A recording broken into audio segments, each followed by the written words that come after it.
There's always a difficult factor in real estate investing. And if you can dissolve that difficulty factor, then you can make it work. Right now, it's like finding deals that pencil, right? Like that's today's problem.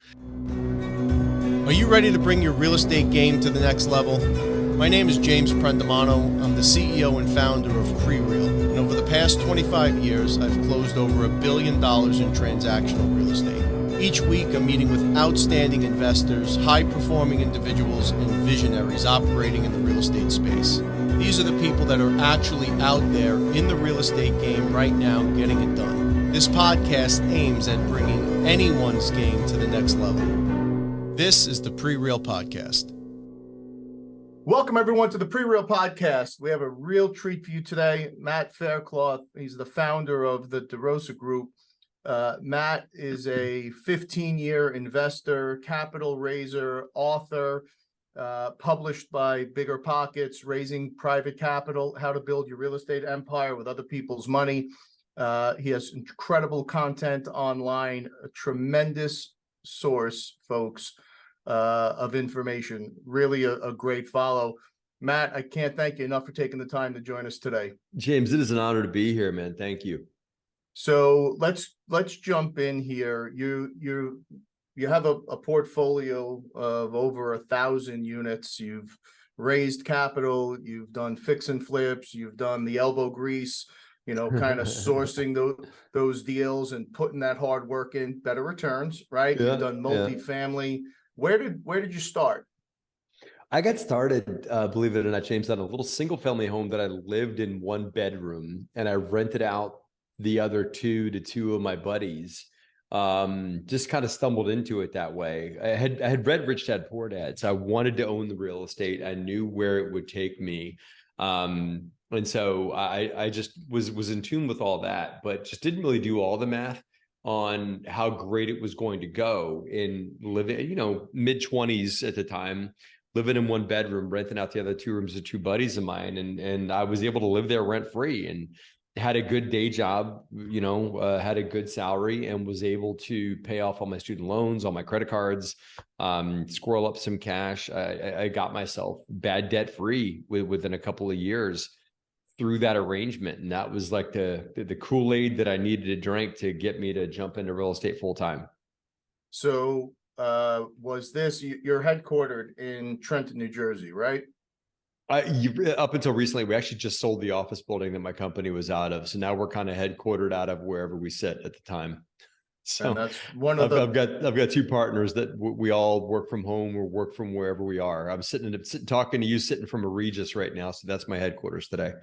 One of the great things that came out of COVID is the ability to do these things and stay connected. Yes. So when you were doing this, kind of arbitraging and renting out your rooms, how old, and was that in New Jersey? Yeah, no, that was in Conshohocken. Try and spell that. Conshohocken, Pennsylvania, just north of Philadelphia, where I met my wife when she was finishing up at University of Pennsylvania. I was a traveling sales rep. Her and I both lived around the Philly area and did a lot of our dating around Philly. And then when we got married, we needed to move to New Jersey for her job. I was quitting my job with the company I was with, and we had to move to New Jersey for her employer had a residency requirement. And so we moved there, and I believed in like the acres of diamonds concept, meaning like I don't need to invest in Albuquerque or whatever because I live in New Jersey. So let's find a place to invest right here. And so we had some investments in Philly, and we kept growing in the next town over from where we lived. And the next town over was Trenton.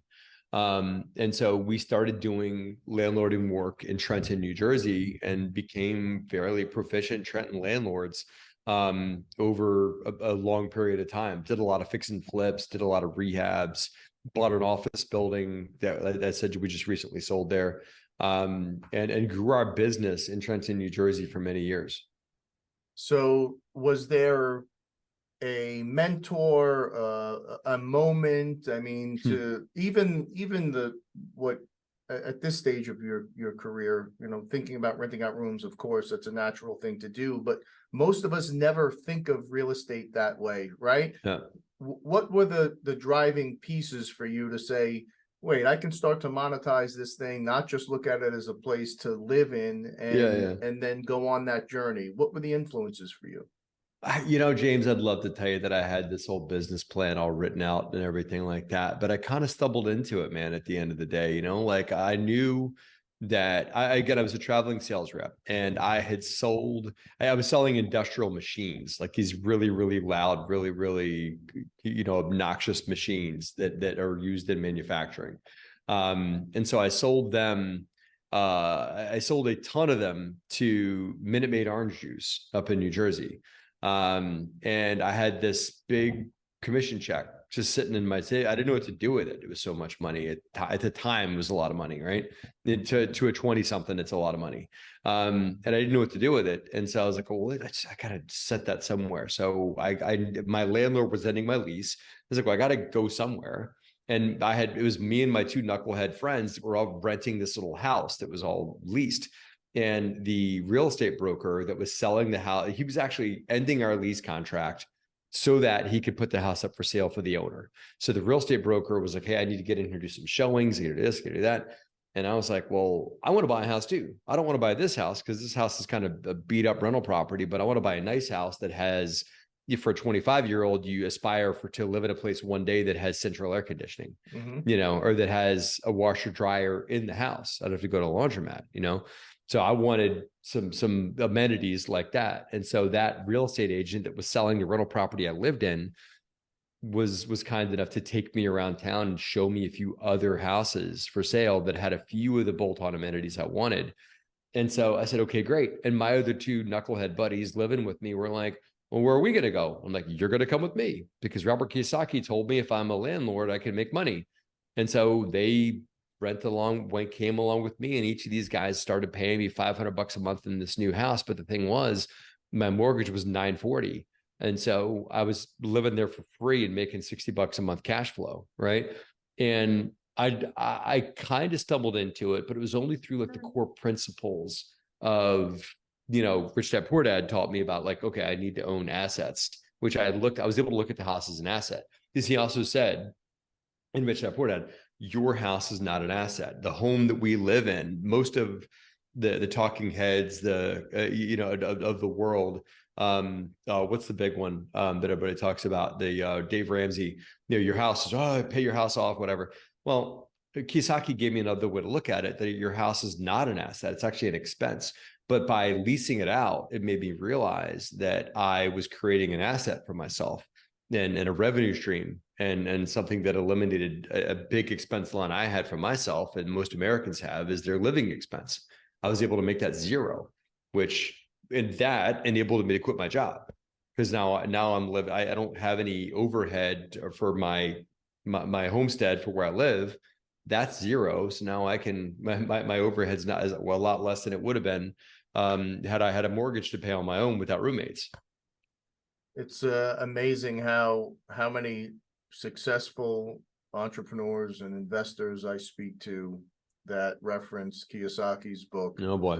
It is, folks, if you do nothing else, pick up Rich Dad Poor Dad. Like you've heard this, I'm sure, 1,000 times, but it is that impactful of a book. It really is transformative. Yeah, it's caused a lot of people to quit their jobs, or a lot of people to get into our world of real estate investing, or a lot of people to get into everything from real estate investing to Amway. It's caused people to get into other alternative ways to make money.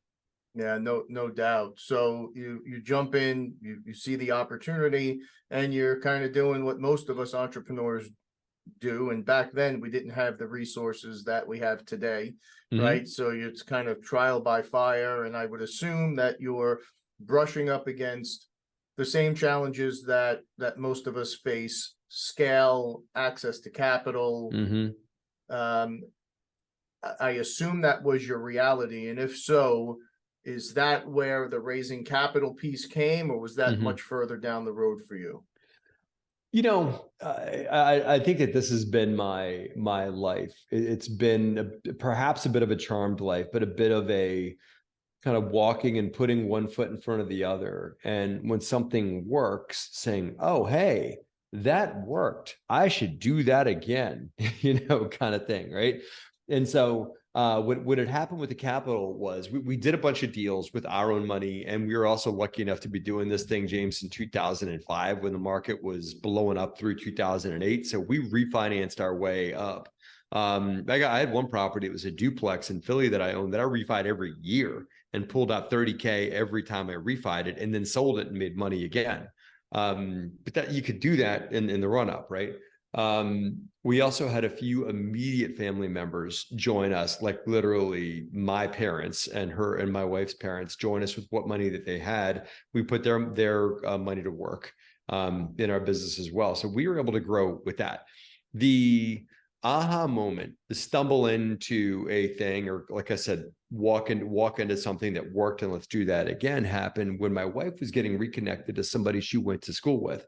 And she was just telling them about what we were up to with real estate investing. And my wife also had a full-time day job because we needed the revenue from her day job to pay our bills and to keep our trains running on time. Fine. So she was getting reconnected to this friend of hers and said, "Yeah, I got this full-time day job, but my husband's building this real estate investing business, and this person who's now graduated from the college my wife went to and is now a stockbroker in Manhattan, putting in 80 hours a week, right? Making a lot of money, but putting in 8 hours a week, says the magic words. He says, real estate investing, that's interesting. I wish I could do that too, but I just don't have the time." And my wife hears something that's an opportunity, and she says, "You should talk to my husband." And so me and my wife hopped on a train, and of course, where do all stockbrokers live? He lives up in Manhattan. So me and my wife jumped on a train that next weekend and went up to go meet this guy at a little coffee shop in Manhattan. And he starts saying, like, "Well, what if I gave you 50K to put to work in your business? What if I just gave you 50,000 to put into a thing?" And this is post crash. This is 2010, right?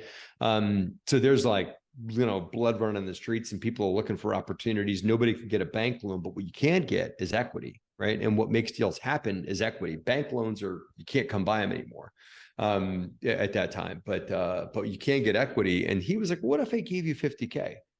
And I'm like, that's a great question. What if you did do that, right? Let's find out. So I went out and found a couple of little single family home deals. He gave me 50K. We bought those two single family home deals in a blend of his equity and a private lender that I had who put his IRA into the deal. So I had an IRA loan and an equity from this friend of my wife's, and the deal went great. And so before you knew it, this New York stockbroker is telling his other buddies and his clients about this dude that's down in Trenton buying dilapidated houses, fixing them up and making cash flow for them, right? And so it just starts working. And before you know it, we're doing windshield tours with these guys, God bless them, from Manhattan, taking the train down to New York City, from New York City down to Trenton. And I'm driving them around and showing them the neighborhoods and everything like that. And me and the stockbroker guy start raising money through his network for deals in Trenton. And that was the aha moment, that before you knew it, we were going from a couple single family homes into small multifamily, small mixed use buildings, those kinds of things. And it grew from there. So as you're putting these decks together and these offerings together, is it were you thinking about what the market is bearing at this point, or are you just building out a model like, hey, this is what I do, here's what I know I can pay, here's what the returns are going to be, and like that's it? Well, James, there's always a difficult factor in real estate investing. And if you can dissolve that difficulty factor, then you can make it work. Right now, it's like finding deals that pencil, right? Like that's today's problem. Back then, deals penciled all the time. You just couldn't get financing, in 2010, 11, 12, people that were investing back then don't remember, but banks were super skittish because they got their teeth kicked in 2008, right? So, it was hard to find a bank that would finance a reasonable real estate opportunity. So you had to do the whole deal with private money. And so the deals penciled. You also needed to have in-house construction because all the deals were completely, beat up and needed a bunch of work and everything like that. And so it was also, we ended up starting an in-house construction company to mitigate that. So we started to find a way, okay, how can I buy a property for X, do the renovations for Y, and when I'm all done, that I can be at a 1.5% to 2% rule, to give you my numbers here, right? And that was easy to do back then. I mean, the 2% rule is pretty much non-existent these days. I'll explain what that is if you'd like, but we were able to get done in Trenton somewhere around those parameters. So it was about finding the deal that needed the right amount of reno, that was in a good location, that you could pop into and get it done. And then you would get a portfolio with these things going. And then once you got a portfolio over a certain size, then you could get a bank's attention once it was large enough to get a refi going. So we would assemble a portfolio of deals with investor capital and then refinance them up into a new stabilized loan. And then I'd free up all that equity, all that private money, and then I'd rinse and repeat and do it over again. So that was our model for years. So you've become experts and you have tremendous experience in identifying properties that are value add and bringing them to their highest and best use. Mm-hmm. That is an incredibly rare skill. And is this something that you've just learned and that's what I do, right? We find emerging markets and undervalued assets, and it's hard to explain it. It's very hard to teach it. Is this something that you've again developed on your own, or were there resources that you relied on to help hone your trade? School of Hard Knocks, brother. Yeah. That's I went to that school. And as you can see from the grades and everything like that, I just got my teeth kicked in enough and had enough contractors steal from me and had enough deals go sour and had enough deals go bad that I learned what not to do and learned what to do, what not to do, and had to trust my gut a lot. And it's not like I bought some course about how to do value add 101 kind of thing, right? Because there wasn't as much of that back then.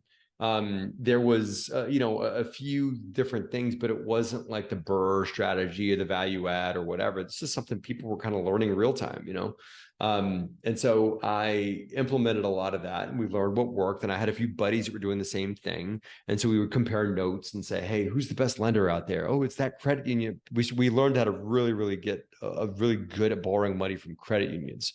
And so the credit union was the outsource for us. And we all my little real estate buddies would all kind of like figure out who the best lender was. And we would all go and, give that lender a lot of business that was doing the best work. So it was more like networking versus mentoring with somebody and that kind of thing. Just finding somebody else doing the same thing and say, okay, what's working for you? It doesn't work if I don't check their tenant's credit or check their criminal background history. It doesn't work if I do that. So, we just compare notes. That's all.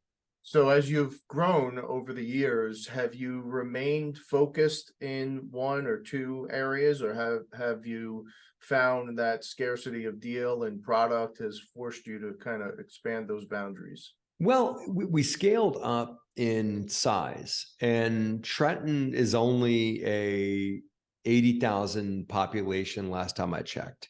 So it is tough to scale and grow in that market. There are apartment buildings. We're primarily a residential. Actually, I'm glad to say I'm only residential now because I just sold my office building a week or two ago. In that. So our heart has been in residential real estate. And so it's hard to scale very big in that market, or in New Jersey for that matter. And so as more and more investors started showing up, as we became lucky enough to be featured in bigger pockets as a blogger, and then eventually a podcast guest, and then eventually an author, more and more money started showing up from people that became aware of us, from the track record that we were generating and from the right that we did by investors, and also by that attention that they were getting us, right? So it became really hard to put the money to work just in Trenton. And so we had to expand out. Now, of course, we used to live in Philly. So we decided to go back to where it all started. And we did some work in Philly. Then Philly got really, really popular as a lot of New York money was looking for yield and went to Philly. And so Philly became unaffordable. So we started pushing into further markets in Pennsylvania, got into Lancaster, and then brought in a few partners that really, really helped me expand and think a little bit bigger, because we were self-managing everything up until then. All the stuff was under my management. And a few people that caused me to think a little bigger said, hey, management gives you a lot of control, but it's not going to give you scale. And so you need to focus on growing your business, not managing what you got. And so I was able to give away management to a third party, and that we literally 10x'd our size as a company by giving away things that didn't make us a lot of money. And management did not make us very much income. It gave us control, gave me oversight, gave me good vision, but didn't give me, wasn't really helping me scale. And so by giving that up, we then scaled quickly into North Carolina and into Kentucky. And those are our two primary markets now: Lexington, Kentucky, and the Piedmont Triad of North Carolina. Wow. It's amazing that you can be in this game and be a 7-day-a-week person and really working your portfolio and get lost in it a little bit and miss things like, hey, management gives you a good feel because you're so connected to your assets, right? But it is really hard to scale, and it really does take up a tremendous amount of time. And we've made so many mistakes like that, where we were doing things just because it's what we did. And you don't even realize that if you just step back a little bit and you selectively decide where you're going to put your intention, you could have explosive results. Well, let's expand on that for a second, James. I think that the epiphanies in my business happened, and I'm sure in yours too, happened when I stopped doing one thing and started doing something else. The real growth. Like, you can have like organic growth, like 5-10% growth and that kind of thing by doing the same thing, just doing a little bit better, or by just pushing a little bit harder and doing one thing a little bit differently, right? But if you truly stop doing one thing and open up the time so that you can do something different to grow your business, that's where exponential growth happens. By me getting out of management and by me focusing on capital, by me focusing on markets and capital, and allowing others to take over management, post ownership management, like asset management and also property management, that enabled me to grow exponentially, which I wouldn't have grown because, like you said, there's only been so many hours in the day, right? So if I'm dealing with, leading the team and where are my contractors going and which tenant gets approved and who didn't pay their rent, that's cool. That will make you money, and that will also occupy your entire day. But if you start to question, what am I occupying my day with, and what is the outcome that these tasks in front of me will generate? If you start to question that and say, okay, if I extrapolate that out 5 years and keep doing this for 5 years, where does that take me? And if that place is not really, really where you want to go, then you really ought to question it and find a way to get out from under doing what you're doing now and start doing things that will take you where you want to go. And that's made all the difference in my life and in my business. And I appreciate you pausing and spending a few more moments on it, because I think it is the most difficult thing to do. We're so busy pedaling the bike while we're fixing it that you lose vision, right? You lose sight of those things, and it's really hard. I think there's part of it is just the familiarity of it. I think part of it is ego and emotion. It's really hard to step back and say, I definitely shouldn't be doing half the things I'm doing now. Why am I sitting on this bike? Yeah. Right. Why aren't I on a motorcycle? Why aren't I in that car over there? Whatever. Why am I sitting? Why am I continue to pedal this bike? Why can't I have somebody else pedal this bike for me so I can fix it while somebody else is doing it? You're right. The primary thing I hear an entrepreneur say that is totally in their own way and not going to get where they want to go ever is saying things like, no one can do it like me, or I have to do it myself, or I have to make sure it gets done right. BS, man. That's a great way to stay stuck, is to insist that you have to do everything yourself, because you'll never duplicate yourself completely. You'll never really scale that way. I'll tell you, I'll give you a dirty secret, right? This is just a fact. If I had to truly score my property management company when I was running it, and I'm not like high-fiving myself, we were good at it, right? I would score me at like a 7.5 or an 8 out of 10 on collections, tenant happiness, work order taking, the ability to crush out work orders, functionality, everything. 7.5, 8 out of 10. We're good at it. When we hired a new PM, probably like 6.5 out of 10. But I had to accept that little bit of I had to accept that to scale. And then I'm able to put them in a headlock and everything like that, because they can do a good job. Yeah, you know what? Maybe you accept the dirty little secret that maybe somebody else can't do it as good as you can, right? Maybe they can do it good enough though, right? Maybe they can do it good enough so that it gets done, or do it their way. And maybe they can do it better. But not for nothing, you got to really look at the big picture and where your time is better spent. Can you accept the 6.5 out of 10 property management company so that you can 10x your portfolio size? Maybe it's worth it, Yeah, it's to have the drop off from 7.5 to 6.5 is negligible. We're shooting for like 70%.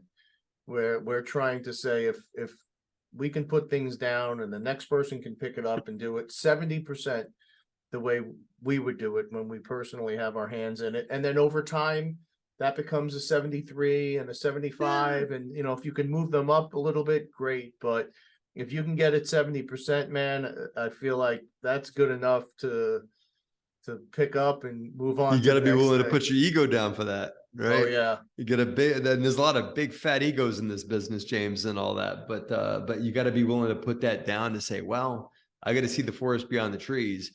And yeah, I'm right. They can't do it as well as I can. But what I can do better than they can is scale my business and build relationships and find opportunities and think a little bit bigger. And maybe I'm wrong. Maybe they can't. Maybe with their systems, they're going to run it at a 9 out of 10. When those notes come due, what happens? I mean, even if they're performing notes, these lenders can't extend credit anymore because they've now fallen below their reserves. Mm-hmm. Does it get to that point where we're seeing note sales at 30-40 cents on the dollar again, and we get to that level, or do you think it doesn't get that bad? Maybe it does, but if you want to be okay, maybe it does. If you want to take advantage of that, you got to be on the inside. Mm-hmm. I don't think that hits the market. I don't think that the retail buyer that's sitting around waiting for this thing to collapse is going to get to take advantage of any of that. There are certainly going to be plenty of banks unloading their bad debt, unloading their bad assets, and sellers that need to sell that can't get refied or whatever, looking to unload. But you're not going to get into the know on those things unless you're plugged in. And the way you get plugged in is by picking a specific market, picking a specific asset class, and becoming an infiltrated expert on those things.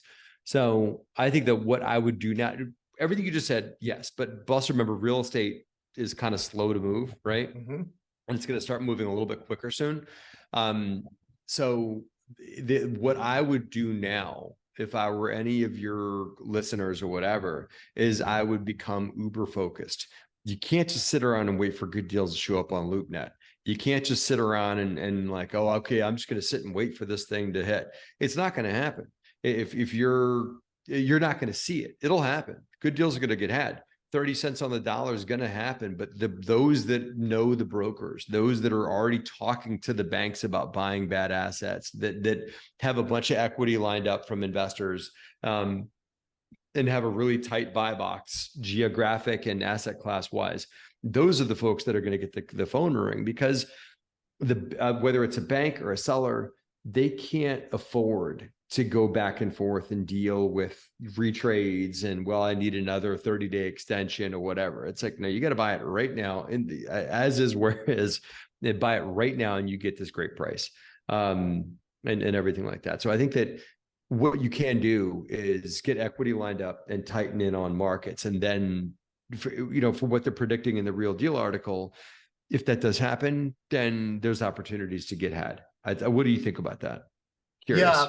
Yeah. So without a doubt, it was we were making a conscious decision, and we decided to not do this, but about a year ago, we had determined if we wanted to be on that inside track when this glut hits, because we're fairly convinced it's going to hit. We think the decentralization of the big cities is grossly underreported. It's very real. There's an office market issue that's coming. That's also very real. Curious to hear what you think the solution on that one is, by the way. Well, unfortunately, there isn't a solution that's short of 20 years at this point. When the cities decentralized and they shut us down and locked us down as long as they did, people changed their habits and behaviors. And that now we broke the old habit, we instituted a new habit, and folks are more aware of equilibrium in their lives. They're more aware of wellness and health. They're more aware of being connected to the outdoors and nature. And companies also skinnied up and said, you know what? I don't need this office on Fifth Avenue. I don't need to have this crazy legislation where every month it seems like there's a new rule, there's a new lawsuit, there's a new insurance. And they said, okay, this is our chance to save face and kind of quietly back out and start to relocate elsewhere. The reason big cities rebound always is because they're the epicenter of jobs. That's over. They're not the epicenter of jobs the way they used to be anymore. So your tertiary markets became secondary, your secondary became primary. And, we've seen this cycle before, right, Matt, where normally Florida right now would be getting annihilated. It'd be getting clobbered because the music has stopped.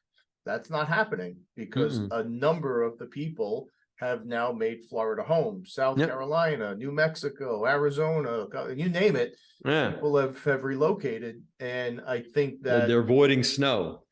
Yeah. They're going where it's nice and warm. It's nice and warm. It feels safe. It's clean. Yeah. And, I think that unfortunately that's a 2 to 3 term issue that the mayors and governors are going to have to deal with, and they'll reinvent themselves, and they'll become the epicenter for whatever it's going to be next. It's just I don't believe personally that happens in one cycle or even 2. I think it's going to take a good bit of time. My 2 cents are: you still have a housing shortage in America, and we still will for the foreseeable future. If you can price that office complex appropriately, there becomes interesting equations of adaptive reuse, right? That office complex, what is it, right? It's a big box that is probably like super prime located near highways, near food, near retail, near shopping, near all kinds of cool stuff, right? All things that people want to live near, right? It's also got good bones. Typically, a lot of times they're made from steel or poured in place concrete, right? So they're built like a big bomb house, right? But with some adaptive reuse, and likely enough, even James, people don't think about this, but you need more plumbing in an office building, because office buildings aren't designed for people to take things like showers and kitchens and that kind of stuff. But if you implement the plumbing to house those things, you got more electricity you know what to do with in an office building, right? Office buildings actually use more electricity than a house does, than a residential home. So if you convert the heating systems over to electric, if you run all the physical plant off of as much electricity as you can, and integrate new plumbing solutions, then you probably got a really cool thing that with enough the right building with enough windows and enough egress could become a really cool residential structure. And so I think that if office makes a big enough correction, you'll see some really interesting solutions come online for maybe the use of people that maybe they live someplace and they part-time work. So maybe their Regis WeWork kind of thing is there. They live up on one floor and they work on another floor, and they work out on the 5th floor or whatever. and you could kind of create like a all under one roof living situation. Yep. Now, there's a lot of money that has to happen. There's a lot of visionary work that has to happen to make something like that actually, happen. And there's a lot of people have to, end up losing, and banks that may have to take a bath in these office buildings or whatever for them to trade in the $20 to $30 a square foot range, which is probably where they have to go for all that mechanical work and all that risk factor to be baked in for somebody to turn that into a new thing. And office buildings are priced way more than $20, $30 a square foot right now. So there's got to be that correction happens, and then the rebirth happens. This is a fascinating chat. Before I let you run, can you just speak a little bit about the coaching program that you're offering? And I saw a post from a couple of days ago about a new fund. Yes, sure. Can you just spend a few minutes on that? Two things.